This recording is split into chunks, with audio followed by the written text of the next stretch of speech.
Hey, what's up YouTube? Avi here, Command & Conquer Fitness, coming to you with another video today. Today's video is all about how to perform the bench press correctly.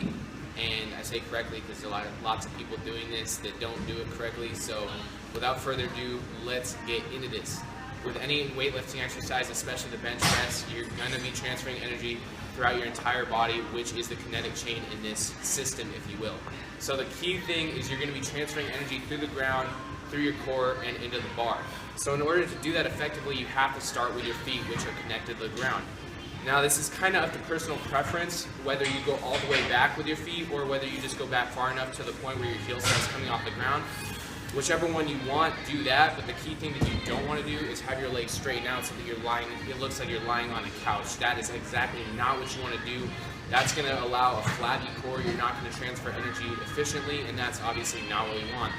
So get your feet in position, and then once you actually go back onto the bar, what you're going to want to do is grab your grip width. And the way to determine your grip width is set up a camera just like I have it set up right in front of you guys right now. And what you're going to want to do is film yourself doing a couple reps, and whatever grip width has it so that your forearm is vertical at the bottom, that's exactly where you want to have the grip width. If it's any narrower than that, you're going to start getting more tricep activation. If it's any wider, you're going to start getting shoulder engagement. So the grip width is key.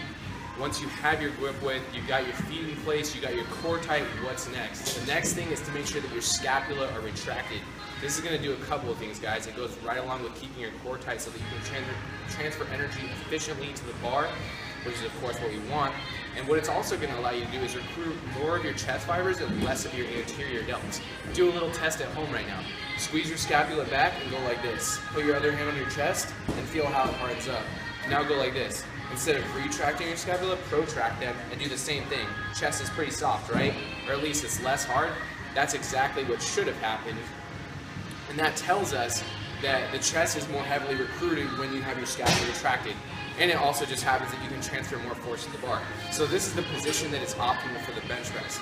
And then once you have that, you got your feet in place, you got your core tight, you got your scapula tight, then you're gonna unrack the bar with your grip width, and pretty much from there it's as simple as picking a spot on the ceiling and going down to your sternum with the bar and pushing back up to that spot on the ceiling. Now the other key thing I wanna mention is that your wrist is very vulnerable in this position, but this is natural to do on the bench press. Don't fall into the natural tendencies. Keep your wrist neutral or as close to neutral as possible throughout the entire range of motion of the movement, because if you don't, you're putting yourself at excess risk of injury, especially as the weights start getting higher and higher and higher. The other thing with the bench press is many people don't go all the way down to the chest because they think it reduces the risk of injury. This is a complete myth, guys. I'll be putting some research down in the description, but there's tons of research out there showing that doing the full range of motion not only reduces the risk of injury by improving your flexibility and increasing your joint strength, but it also more heavily recruits the chest fibers, which is of course what we want. And the other thing that shows there's more risk of injury when you actually stop short of the chest is what happens if the weight gets heavy enough and you suddenly lose control and you go back down to the regular range of motion down to your chest. Well, the problem with that is you haven't been training in that range of motion, so now you're trying to get that weight up and you haven't been training there, so you're not strong enough to get the weight up, and if you don't have a spotter, you're most likely going to die or get injured. So that's a big problem, obviously. If you have the spotter and he's on the ball, well then he can probably save you, but your set still sucks. So we want to avoid that, guys. Keep your cells tight, keep your wrists neutral, make sure you go through the full range of motion. Do all that great stuff, and then get on the bench press. That's it for today, guys. Hope you guys liked the video. If you did like the video, make sure to hit that like button and the subscribe button below. We can get more truthful information to you guys. If you have any questions, make sure to contact me at commandconquerfitness@gmail.com. And last but certainly not least, escape the matrix and embrace your idea. I'm just going to leave you guys with some bench press rep examples so you guys can kind of get the flow and see how it works.